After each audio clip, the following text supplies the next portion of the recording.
Jeshi la Polisi Kanda Maalum ya Dar es Salaam linamshikilia kwa uchunguzi baada ya kumkamata mtuhumiwa ambaye amefahamika kwa jina la Zuhura Juma au maarufu kama Matengo kwa tuhuma za kumuua mtoto wake ambaye anakadiriwa kuwa na umri wa miezi 7.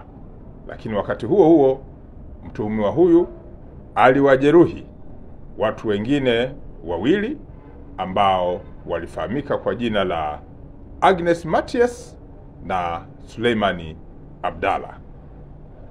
Tukio hili limetokea tarehe 30 mwezi wa 6 mwaka huu wa 2025 majira ya saa 6 mchana maeneo ya Nyumba Nyeupe ambayo yapo eneo la Maji Matitu, Mbagala, Temeke, jijini Dar es Salaam.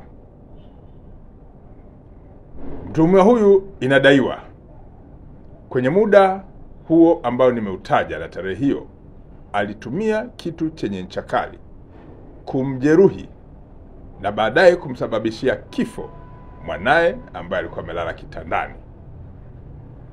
Na baada ya hapo mtuhumiwa huyo alitoka nje na kuwajeruhi watu wengine wawili ambao tayari nimewataja.